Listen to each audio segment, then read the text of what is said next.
Yeah, I think I saw myself as a black sheep.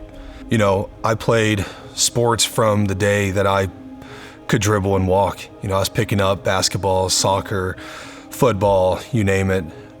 I loved to sing. I was always dancing. You know, I didn't want to just be boxed into one thing, but I felt like the world was telling me you can only be one thing. And that really caused me to question who I was.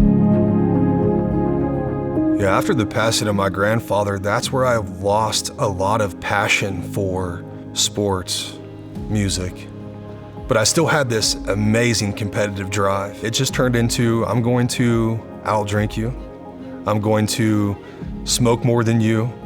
And I became quite an actual physical force as well. People were trying to get in my way and stop me. Joshua, think about this.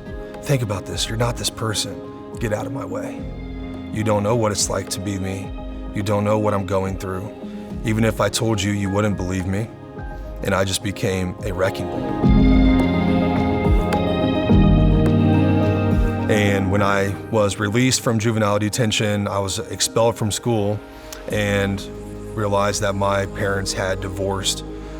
During that time, again, more things that I felt at fault, and started to dive even deeper into depression and anger, drug use, and just you name it.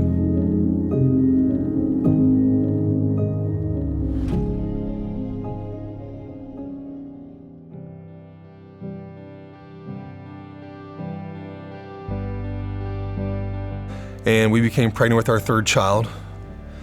And unfortunately, she called me one day when I was at work to tell me the news that during an ultrasound, they couldn't find the child's heartbeat. Really upset with God. Like, how are you gonna do this?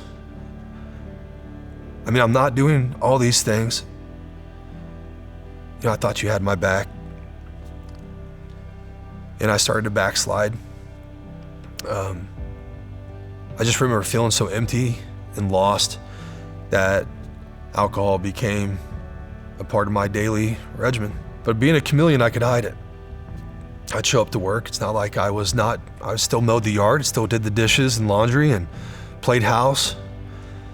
But on the inside, I was completely broken. And then one of Savannah's friends said, there's a party in the parking lot happening in Muncie at Union Chapel, and it's right up your guys' alley. I just remember feeling like as soon as I stepped on the grounds of Union Chapel, I felt like, well, this is different. But I remember turning on Union Chapel a couple Sundays later and hearing our former pastor. And I just remember feeling flooded. There was something happening at that moment that started to chip away at all that was left in me. And I remember the screen came up at the end of one of his sermons and it said, if you need prayer, text this number.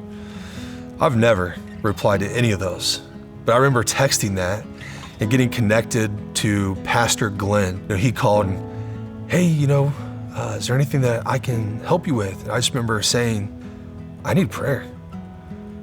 I don't even remember what I asked him to pray for me on, but he did. And I remember closing my eyes in my living room, having a stranger pray for me, and him saying, I want to connect you with someone at church. He's our connections pastor. A few days go by and I get a call from Pastor Jeff and he invites me to Discover. Next thing you know, we're coming to service. And from there, I just remember feeling like a calling. It was like I instantly felt home. After you come home from a trip, it's like you're settling in. It's like, yeah, this is home, but it doesn't feel right. It's kind of what it was at first, but then I joined a men's group and that started to change a lot.